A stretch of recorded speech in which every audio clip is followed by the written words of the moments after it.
nyaman sambil ambil jajanan ya, monggo.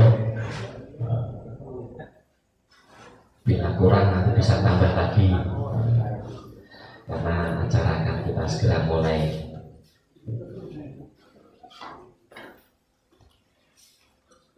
Bismillahirrahmanirrahim. Assalamualaikum warahmatullahi wabarakatuh. Alhamdulillah, Alhamdulillah, Alhamdulillahirabbil alamin. Asyhadu an la ilaha illallah wa asyhadu anna Muhammadar Rasulullah. Allahumma shalli ala sayyidina Muhammad wa ala ali sayyidina Muhammad. Amma ba'd. Rabbi shrah li sadri wa yassir li amri wahlul 'uqdatam min lisani yafqahu qawli. Yang saya hormati kepada Gus Lukman, alhamdulillah beliau bisa hadir di sini.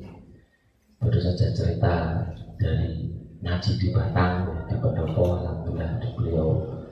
Semoga doa terbaik untuk beliau di tempat yang insya Allah mustajab ini. Semoga beliau senantiasa diberikan kesehatan, dilimpahkan rezekinya, dimudahkan apa yang menjadi urusan beliau, dan dilancarkan apa yang menjadi cita-cita beliau. Amin ya rabbal alamin. Yang pastinya semoga senantiasa beliau istiqomah dalam memberikan ilmu kepada para jamaahnya, termasuk di kajian rumah dakwah ini. Yang saya hormati pula kepada jamaah rumah dakwah, semoga dengan melangkahkan kita ke majelis, setiap roda yang berputar, setiap kaki yang melangkah, Allah benar-benar mengampuni dosa-dosa kita. Amin ya rabbal alamin. Sholawat serta salam kita junjungkan kepada baginda Nabi Muhammad SAW, yang senantiasa kita nantikan syafaatnya ke hadi yang akhir. Seperti biasa kami di sini membawakan acara, ada 4 agenda. Yang pertama ada pembukaan, yang kedua ada kajian ilmu, yang ketiga nanti ada doa yang akan dipimpin oleh Gus Lukman, yang keempat nanti ada lain-lain. Langsung saja kita buka kajian pada malam hari ini dengan bacaan basmalah bersama-sama. Bismillahirrahmanirrahim. Semoga dengan menyebut asma Allah yang maha pengasih lagi maha penyayang, Allah benar-benar menurunkan kasih dan sayangnya kepada kita pada malam hari ini. Amin ya rabbal alamin.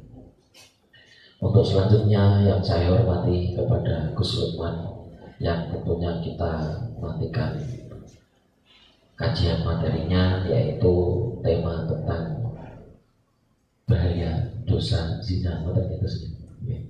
Yang saya hormati kepada Gus Lukman, kami persilakan.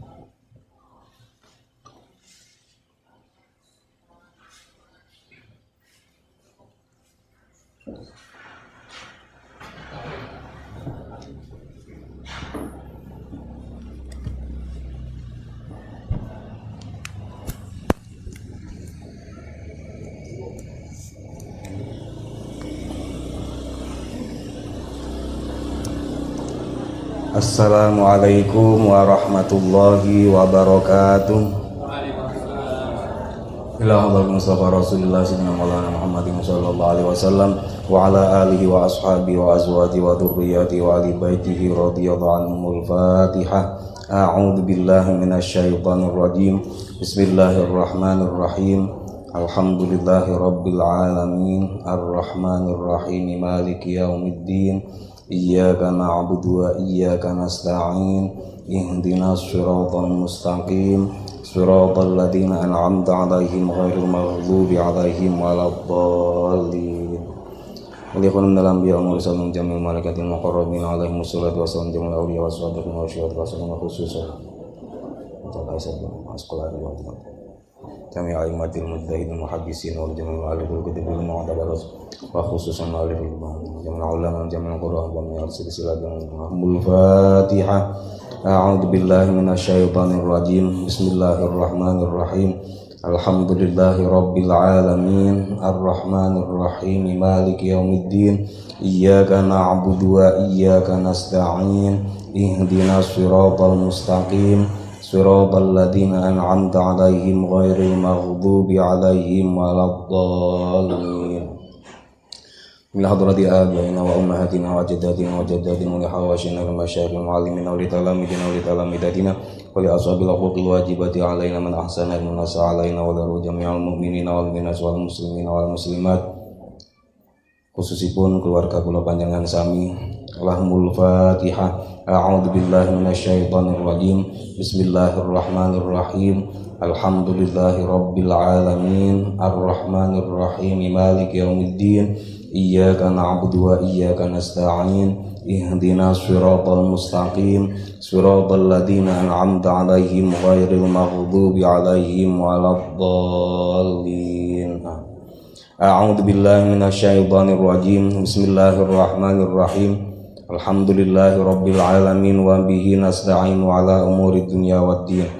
Wassalatu wassalamu ala asyrafil anbiya wal mursalin sayyidina wa habibina wa syafi'ina wa qurrati ayunina maulana Muhammad wa ala alihi wa sahbihi ajma'in. Subhanaka la ilma lana illa ma 'allamtana innaka antal alimul hakim.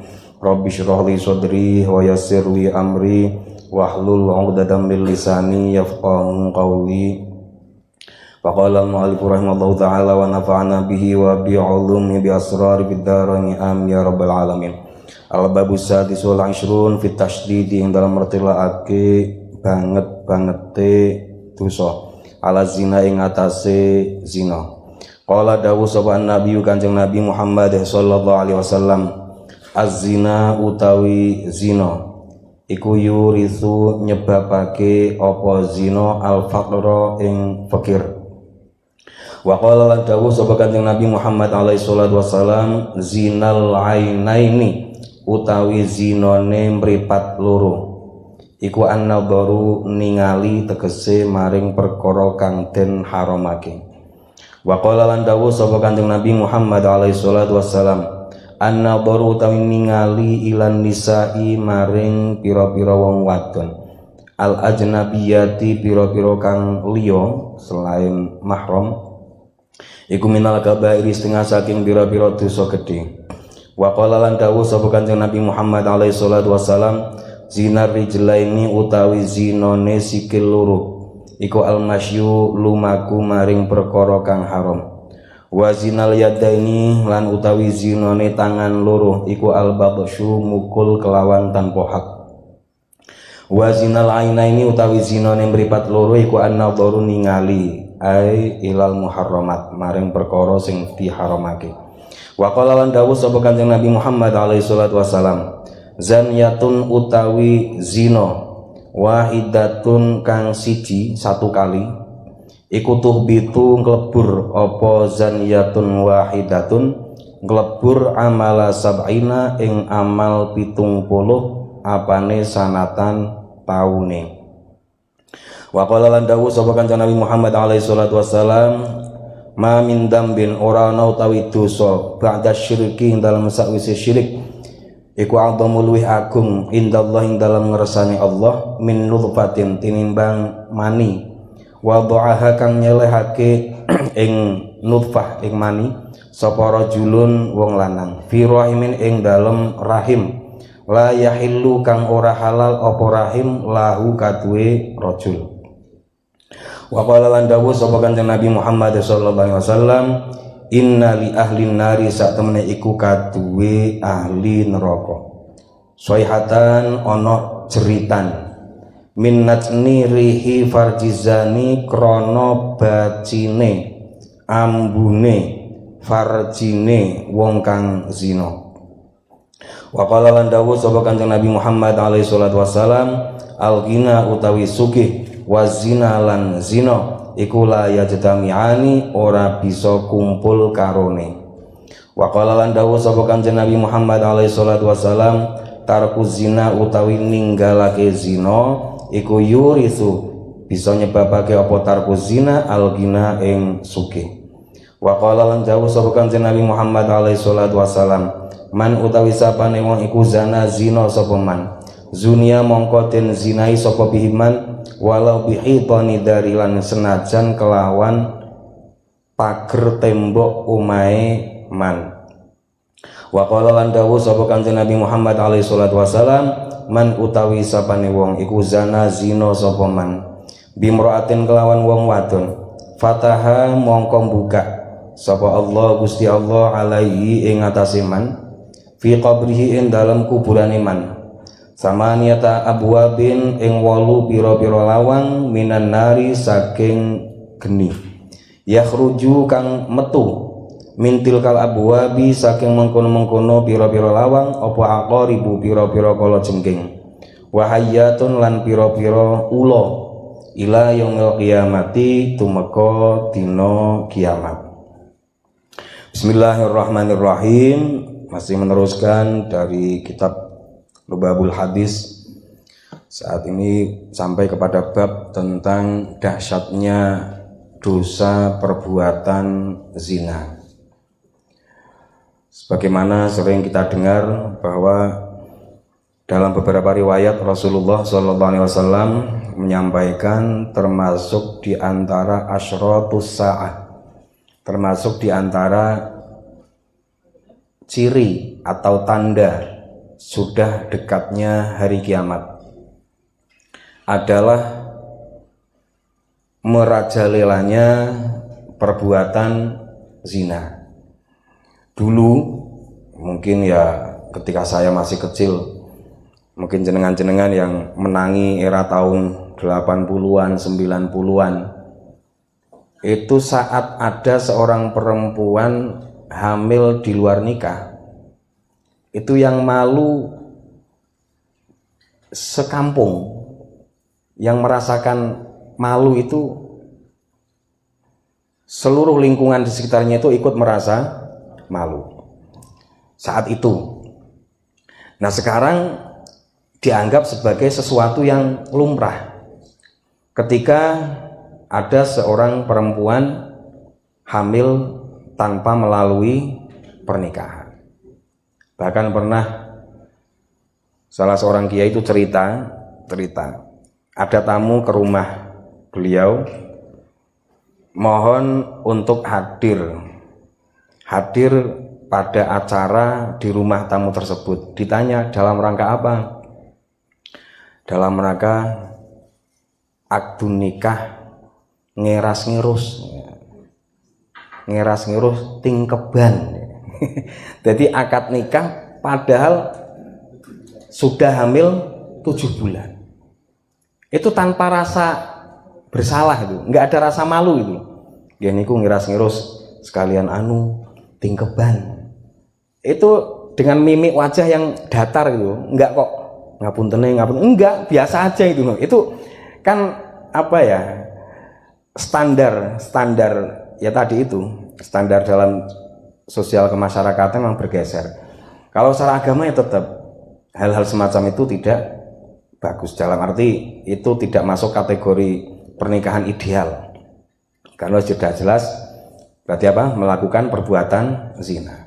Ya, tadi sudah saya sampaikan bahwa termasuk di antara riwayat dari Rasulullah SAW, akhir zaman itu nanti hubungan laki-laki perempuan itu akan banyak yang apa? Melebihi hewan. Jadi ketemu itu langsung keruntelan itu. Ya, mungkin ada semacam apa? Mungkin jenengan pernah dengar one night stand itu ya. Itu kan baru pertama langsung kumpul. Naudzubillah, itu bentuk-bentuk perzinahan semacam itu. Nah, perzinahan itu berarti apa? Kalau kemarin kita bab tentang pernikahan, maka ini perzinahan dosa besar, sehingga ketika ada laki-laki perempuan berhubungan dalam lingkup pernikahan, itu pahalanya juga besar. Ibadah yang enak itu yang ngumpuli bojo. Nah, sholat kan kangelan, abot, kadang adem. Nah, kumpul bojo kan enak, ngumpuli bojo, bergaul dengan menggauli istri. Jadi ibadah yang enak lan ganjarannya gede gitu. Sehingga suatu saat ketika ada seorang sahabat menanyakan tentang hubungan intim antara suami istri, ya Rasulullah dengan tegas menjawab, itu termasuk ibadah yang luar biasa. Loh, ini kok ibadah? Kan ngumpuli bojo kan enak, Kanjeng Nabi. Iya. Ketika kamu ngumpuli perempuan yang tidak halal bagimu, itu kan dosa besar. Maka demikian pula sebaliknya, ketika kamu ngumpuli perempuan yang halal bagi kamu, dalam hal ini istri kamu, itu juga pahalanya juga besar. Nah, kemudian di antara efek-efek dari sisi perzinaan itu nanti juga akan bercabang-cabang.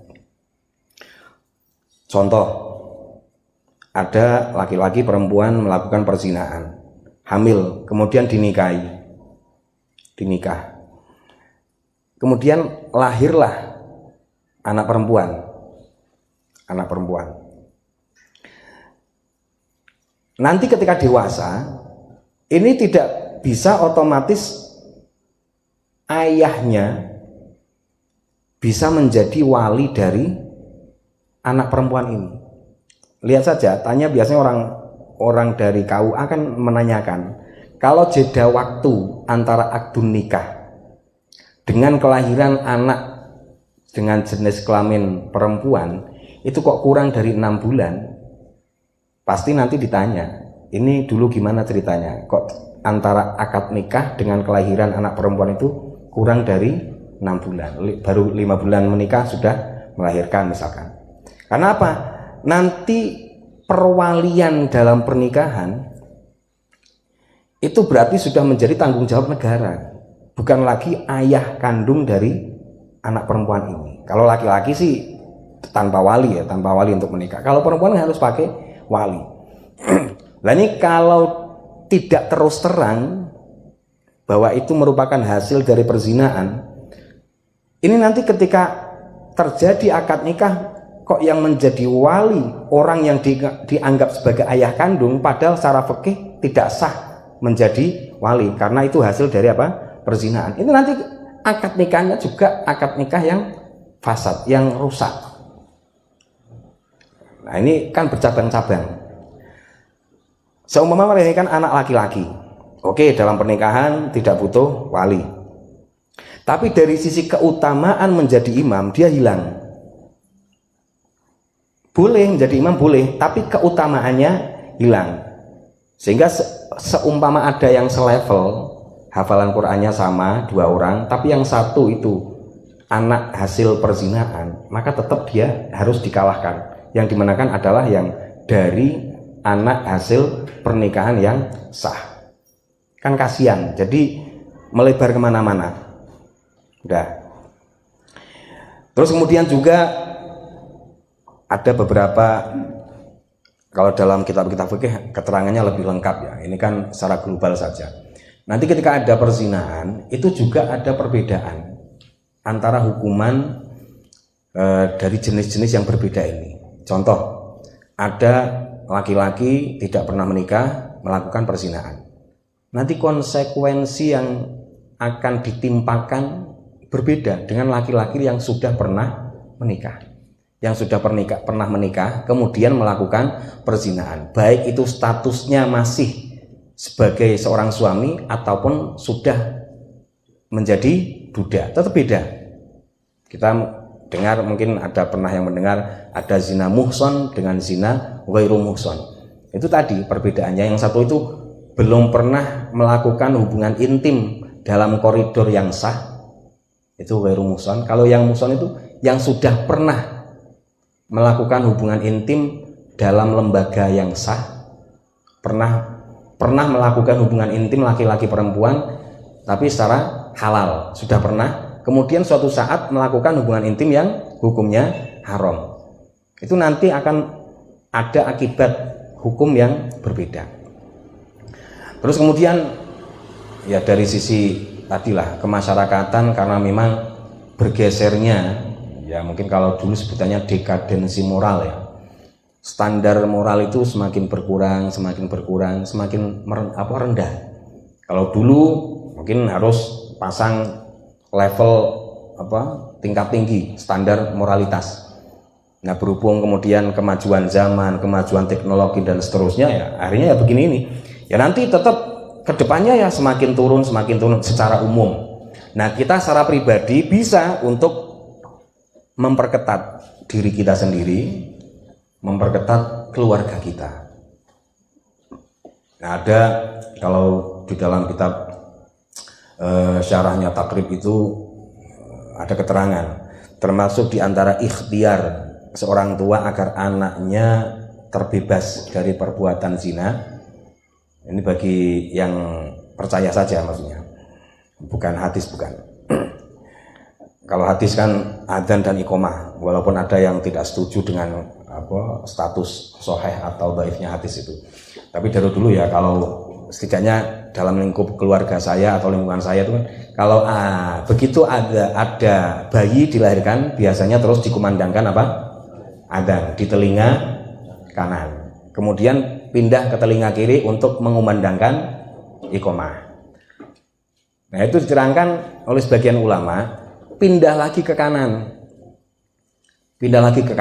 Untuk apa? Membaca surat Al-Qadr. Inna anzalnahu fi lailatul qadr sampai akhir. Di situ ditulis di antara faidah dari bacaan surat Al-Qadr kepada bayi yang baru lahir, itu nanti seumur hidup akan dijaga oleh Allah dari perbuatan zina. Bayi yang baru lahir, nan jenengan tua-tua ya ora. Setelah bayi yang baru lahir itu hal-hal yang berkaitan dengan ini bab fit tasydid ala zina.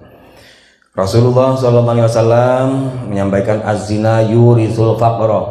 Zina itu menyebabkan fakir.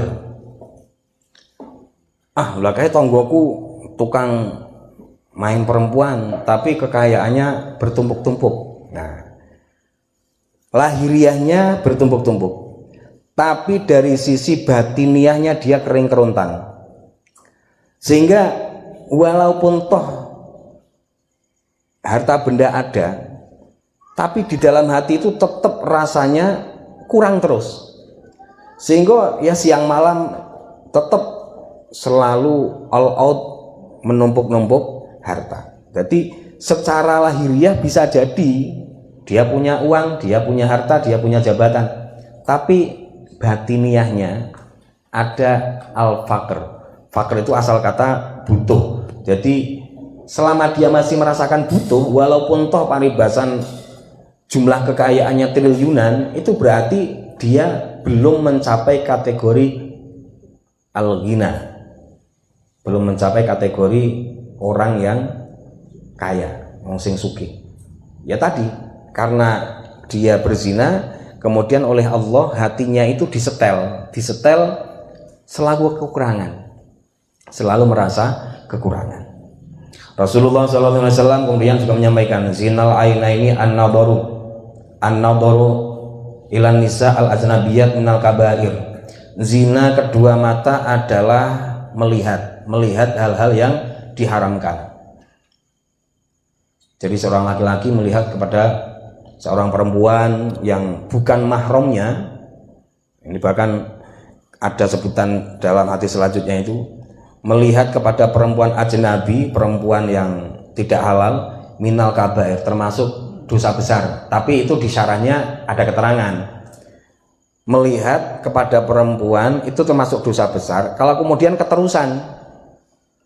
Jadi kan berawal dari pandangan, kemudian mungkin terbawa kepada pikiran, bayangan, kemudian mungkin melalui pendekatan, dan akhirnya bisa ketemuan.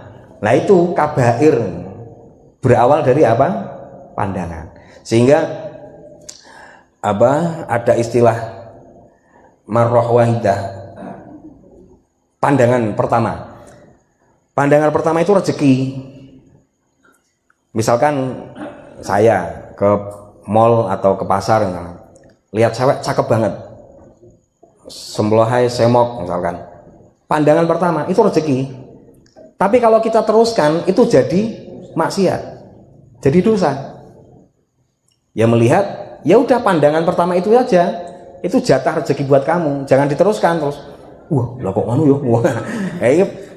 Jurusan dosanya itu di situ. Kalau diteruskan itu jadi apa? Dosa. Kalau pandangan pertama no problem. Nah itu pandangan, menjaga pandangan yang bukan mahram. Rasulullah SAW menyampaikan zina rijla ini al-masyu. Zina kedua kaki itu adalah melangkahkan kaki dalam hal kemaksiatan. Ya entah apapun bentuknya. Kalau mungkin ya untuk sekarang, ukuran sekarang, seorang cowok niat apel ke ceweknya. Makanya kalau dalam kategori rukhsah dalam sholat untuk menjamak, mengqashar sholat itu tidak ada kan. Perjalanan itu bisa menyebabkan rukhsah, tapi syaratnya adalah perjalanan yang mubah. Kalau perjalanan haram tidak boleh. Misalkan saya punya pacar di Jakarta, melakukan perjalanan, dari sisi perjalanan sudah boleh untuk menjamak atau mengqashar sholat, mengqashar masafatul qasri. Tapi karena tujuannya adalah apel, yang jelas itu adalah perbuatan maksiat, maka tidak boleh, tidak mendapatkan keringanan di dalam hal untuk mengqashar sholat. Melakukan perjalanan ke arah kemaksiatan itu adalah zina kedua kaki. Wa zinal yadaini al-batsyu. Kalimatnya al-batsyu, memukul. Zina kedua tangan memukul. Tapi juga menyentuh hal-hal yang tidak halal, hal-hal yang diharamkan. Mungkin membelai rambut perempuan yang bukan mahramnya atau memegang tangannya. Itu kan bagi mayoritas orang saat ini, apalagi remaja-remaja saat ini, dianggap sebagai sesuatu yang lumrah. Padahal kalau dari sisi agama tetap hukumnya dari dulu sampai sekarang ila yaumil qiyamah ya tetap, entah itu bersentuhan atau berpegangan tangan atau berangkulan dan seterusnya, itu kan tetap hal-hal yang diharamkan. Wa zinal aina ini an-nadharu, zina kedua mata adalah melihat hal-hal yang diharamkan. Nah ini yang ya masih diperdebatkan juga tentang hadis yang selanjutnya. Rasulullah SAW dawuh zaniyatun wahidatun tuhbitu amala sab'ina sanatan. Berzina satu kali, kira-kira ada 2 jam atau 3 jam zina satu kali, apa berapa menit, itu bisa menghapus amal ibadah selama 70 tahun. Satu kali. Kalau 10 kali berarti berapa? 700 tahun. Wah, lah terus sing tahu zina terus saiki tobat. Nah, ini di sini perbedaannya di situ. Begitu dahsyatnya dosa perzinahan sampai ancamannya luar biasa, bisa menghapus amal 70 tahun. Walaupun nanti tetap ada perdebatan, ini hadis statusnya apa, itu ya ada yang menyatakan ini dhaif. Itu yang penting ada riwayat, dan ini juga diabadikan dalam kitab ini sehingga sudah dipilih oleh pengarang kitab ini, penyusun, bahwa ini masuk kategori ya tadi dahsyatnya dosa zina. Sehingga Allah Subhanahu wa taala ketika melarang zina itu bukan dengan kalimat wala taf'alu zina, bukan, jangan engkau lakukan zina, bukan, tapi dengan kalimat wala taqrabuz zina, jangan engkau dekati. Saking dahsyatnya, mendekat saja tidak boleh, apalagi melakukan. Ojo diwale nek wong gendeng kan sing ora oleh mendekati, nek nglakoni yo oleh, gendeng jenenge. Mendekati saja nggak boleh, saking bahayanya gitu loh. Nah, mendekati itu kan ya bisa diterjemahkan sendirilah seperti apa. Jadi kalimat dari Allah itu wala taqrabu, jangan engkau dekati, jangan engkau mendekat azina ing perzinaan. Saking luar biasa dahsyatnya efek dari apa? Perzinaan. Nah, kemudian untuk hal-hal yang berkaitan dengan dosa perzinaan yang tadi tubitu amala sab'ina sanatan, sampai menghapus amalan selama 70 tahun, ya dengan catatan tadi itu, ketika seseorang melakukan perbuatan zina, kalau melihat dari matan hadis ini, itu pemahamannya berarti kan apapun amalan yang pernah dilakukan, misalkan mulai akil balik usia 15, dia rajin sholat, rajin puasa, rajin baca Quran dan seterusnya, kemudian usia 30 melakukan perzinaan, itu berarti kan amalan-amalan yang kemarin terhapus. Itu lafadz dari hadis ini. Tapi keterangan dari para ulama juga begitu, menyampaikan bahwa ini saking Rasulullah SAW betul-betul memperingatkan dengan keras, bukan sekedar peringatan, tapi peringatan keras. Sehingga seumpama ada orang yang terjebak, pernah terjerumus ke dalam perzinahan, maka satu-satunya jalan adalah cepat bertaubat. Nah, bertaubat ya sudah, kembali lagi seperti semula. Dalam arti ibadah-ibadahnya masih utuh, tetap dihitung gitu. Kalau kalimat ini kan tadi enggak tuh bitu amala sabina sanatan, berarti kan hilang semua. Apa yang pernah dilakukan itu hilang semua. Nah, kemudian juga hitungan 70 tahun. Lah nek umure mung tekan swidak 5 tahun terus piye? Apa defisit? Lah ini kan makanya perlu keterangan-keterangan dari para ulama yang mumpuni, yang kompeten itu. Bahwa maksud dari hadis ini saking dahsyatnya dosa perzinahan sampai ya tadi itu diperingatkan betul-betul. Sehingga kesimpulannya ya satu aja, kita berusaha betul-betul agar jangan sampai terjerumus dalam perzinahan. Seumpama ada teman kita, ada mungkin keluarga kita yang pernah melakukan perzinahan, jalan satu-satunya adalah apa? Taubatan nasuha, menangisi, dan tidak perlu diceritakan kepada orang lain. Karena Allah sudah menutup aib Anda pernah melakukan perzinahan, Allah sudah menutup. Kok malah sampean sampaikan kepada orang lain? Tidak perlu disampaikan. Disimpan. Kemudian Rasulullah SAW bersabda, "Ma min dambin ba'da syirki a'dhamu 'indallah min nutfatin wada'aha rajulun fi rahimin la yahillu lahu." Tidak ada dosa setelah syirik yang lebih besar daripada seorang laki-laki yang meneteskan spermanya di dalam wadah, di dalam rahim yang tidak halal baginya. Ya, ini kalimat lain, istilah lain dari apa? Perzinahan. Kategori dosa terbesar itu adalah menyekutukan Allah Subhanahu wa Ta'ala. Itu level tertinggi. Nah, yang kedua ini perzinahan. Perzinahan itu masuk level kabair, dosa besar. Sehingga sampai ya disampaikan Rasulullah itu tadi, tidak ada dosa yang lebih besar setelah syirik kecuali apa? Perbuatan zina. Seorang laki-laki menumpahkan cairan spermanya di dalam kelamin wanita yang tidak halal baginya. Dosa sing ya tadi kategori kabair, dosa besar.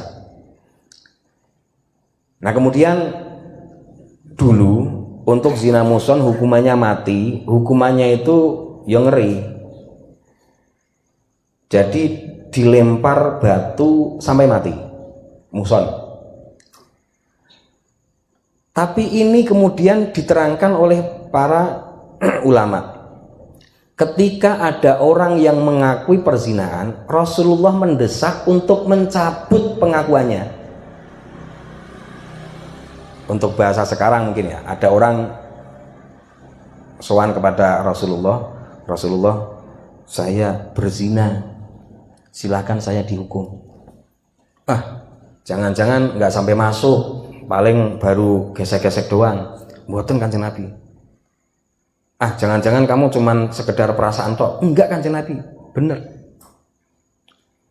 Nah, dari sini kemudian para ulama memberikan kesimpulan bahwa Rasulullah itu berusaha menutupi agar orang itu tidak mengakui perzinahan yang sudah dilakukan. Karena tadi itu efeknya berantai. Efek dari perzinahan itu berantai, apalagi kalau kemudian sampai jadi anak. Itu efeknya berantai. Nah, sehingga bahkan seperti di Mesir sendiri, kalau keterangan dari teman-teman di Al-Azhar, itu sudah lebih dari 1000 tahun tidak ada yang dijatuhi hukuman rajam. Karena apa? Butuh pengakuan, 2, butuh saksi yang melihat langsung. Kalau foto atau video tidak berlaku, tidak berlaku dijadikan sebagai apa? Saksi. Saksi itu harus melihat langsung. 4 orang loh, harus melihat langsung masuknya kemaluan laki-laki kepada kemaluannya perempuan, kan berat. Ini di sini menunjukkan bahwa apa? Zina itu dosa besar. Tapi siapapun yang terlanjur pernah melakukan, maka sebisa mungkin ditutupi oleh dia sendiri. Dan kemudian selain ditutupi juga betul-betul bertaubat. Seberapapun dosa manusia, dosa kita, maghfirah, pengampunan Allah jauh lebih agung. Sejumlah berapapun dosa kita, pengampunan Allah masih jauh lebih banyak. Paribasan dosane sampean kok 10 triliun, pangapurane Gusti Allah bisa 20 triliun. Jangan berkecil hati, jangan putus asa, jangan kemudian nyus kadung nglakoni dosa gede tak terusake wae lah ben nerakane karuan. Ngawur jenenge. Diberi kesempatan oleh Allah selama kita itu masih diberikan nafas, masih hidup, itu berarti masih diberi kesempatan oleh Allah untuk memperbaiki diri. Kalau yang kemarin-kemarin pernah melakukan perbuatan dosa besar, sebesar apapun, tetap Allah masih menerima taubat kita selama kita betul-betul bertaubat. Termasuk diantaranya dosa perzinaan. 1000 kali pun engkau berzina, 1 juta kali pun Anda berzina, selama Anda bertaubat kepada Allah, yakin Allah pasti akan memberikan ampunan. Kemudian Rasulullah SAW menyampaikan, inna li ahli nari soihatan min natni rihi farjizani. Besok di neraka ada waktu-waktu tertentu di mana penghuni neraka itu menjerit-jerit. Karena apa? Karena saking busuknya alat kelamin orang-orang yang berzina. Orang-orang yang berzina besok alat kelaminnya mengeluarkan bau busuk yang tidak tertahankan, bahkan sampai ahli neraka ya tadi sampai menjerit-jerit saking badeke, saking busuknya bau dari apa? Pelaku-pelaku perzinaan dari alat kelaminnya. Wa qala alaihi salatu wassalam al-ghina waz-zina la yajtami'ani. Kekayaan dan perzinaan tidak bisa berkumpul, sehingga kadangkala juga ada orang yang mengumpulkan kekayaan buah dari perzinaan, menjual diri misalkan, nggak awet, hilang. Ibarat kata istilah itu, uang dari setan keluar juga untuk setan. Yaitu apa? Dari perzinaan itu misalkan dapat duit ya gede dibanding kerja normal, duitnya gede, duitnya banyak, tapi tidak bisa kumpul, tidak bisa membuat hati tentram, tidak bisa apa? Membuat nyaman dan seterusnya. Nanti cepat habisnya, ya entah kebutuhan konsumtif atau kebutuhan mendadak yang lain, tidak bisa dikumpulkan. Rasulullah SAW kemudian menyampaikan tarkus zina yurisul ghina, meninggalkan perbuatan zina itu bisa menimbulkan efek kekayaan, kecukupan, perasaan di dalam hati nyaman dengan apa yang dimiliki. Kalau dimaknai secara apa? Dari sisi batiniah. Dari sisi lahiriah juga begitu. Taruhlah ini kalau untuk laki-laki ya. Laki-laki kok suka jajan, suka main perempuan itu pasti duitnya diporotin sama perempuan yang jadi partner perzinaan itu. Ya mungkin entah minta apa, minta ini, minta itu, minta transferan dan seterusnya. Itu kan akhirnya apa? Ya kekayaannya juga tidak bisa numpuk. Dari sisi hati, dari sisi batiniah itu juga begitu. Jadi hatinya kalau berani untuk meninggalkan perzinaan, nanti akan dikasih kekayaan di dalam hatinya. Rasa cukup, rasa nyaman dengan apa yang sudah dimiliki. Rasulullah SAW kemudian juga menyampaikan, man zana zunya bihi walau bihitani dari.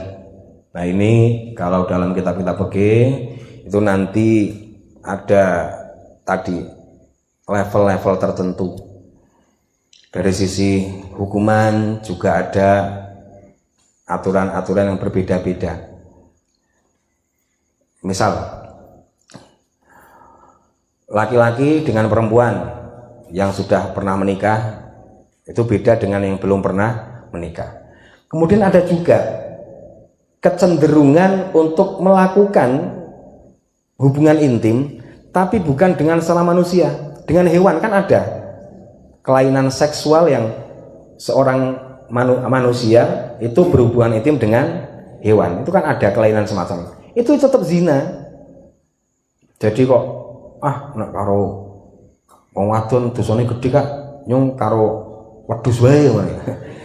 Ini tetap zina. Bahkan juga dicepetkan lawang dicepetne lawang merasakan kepuasan seksual itu juga dihitung perzinahan. Ya levelnya tetap berbeda dengan yang tadi. Bahkan sama-sama berhubungan intim dalam bentuk perzinahan pun itu ada hadis-hadis yang menerangkan zina dengan wanita yang sendirian, single, dosanya tetap berbeda dengan zina dengan perempuan yang berstatus sebagai istri orang. Tetap beda.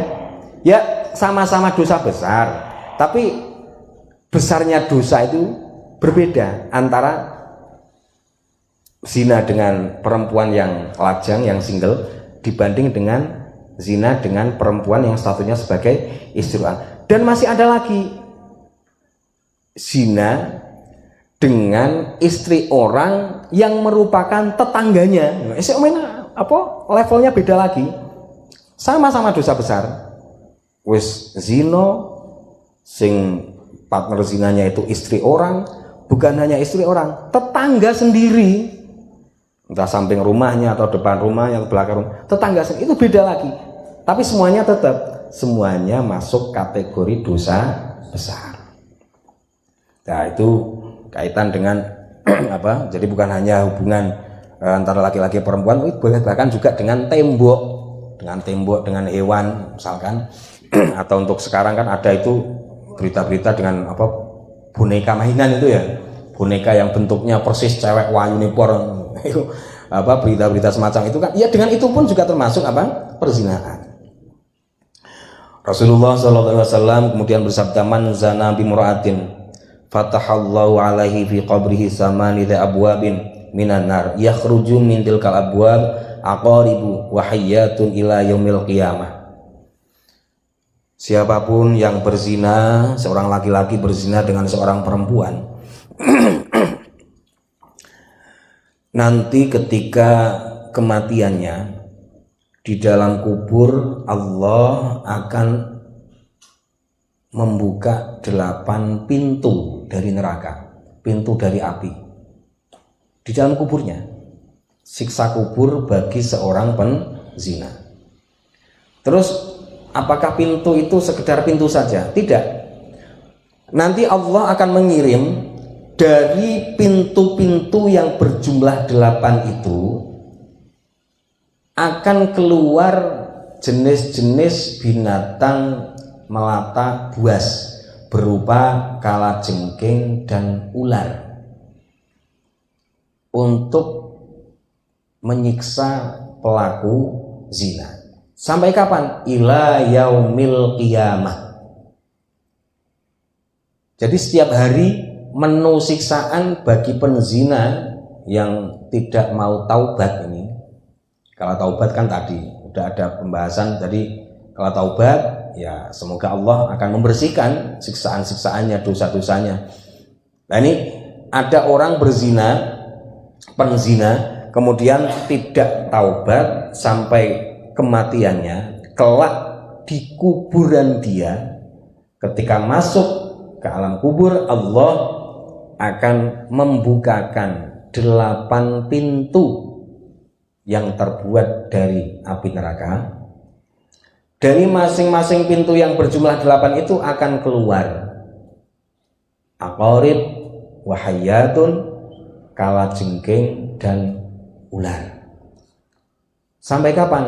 Ila yaumil qiyamah. Na'udzubillahi min dzalik. Maka monggo kita selalu memohon kepada Allah agar diri kita pribadi, keluarga kita, anak-anak keturunan kita ila yaumil qiyamah semoga terjaga dari perbuatan zina. Amin Allahumma amin. Wallahu bishawab. Al-Fatihah. A'udzubillahi minasyaitonir rajim. Bismillahirrahmanirrahim. Alhamdulillahi rabbil alamin. Ar-Rahmanir Rahim. Maliki yaumiddin. Iyyaka na'budu wa iyyaka nasta'in. Ihdinas siratal mustaqim. Siratal ladzina an'amta 'alaihim ghairil maghdubi 'alaihim waladdallin. Amin. Untuk selanjutnya Mbok menawa ada pertanyaan monggo tentang perzinaan ini. Betul-betul monggo sareng-sareng nyuwun dumateng Gusti Allah kesainan-kesainan dunya lan akhirat dumateng kula panjenengan, keluarga kula panjenengan, anak turun kula panjenengan. Mugi-mugi tansah pinteran kesainan saking Gusti Allah. Amin Allahumma amin. A'udzubillahi minasyaitonir rajim. Bismillahirrahmanirrahim. Alhamdulillahirabbil alamin. Hamdaz zakirin, hamdaz syakirin, hamdan na'imin, hamdan yuwafi ni'amahu wa yukafi'u mazidah. Ya Rabbana lakal hamdu kama yanbaghi li jalali wajhikal karimi wa 'azimi sultanik.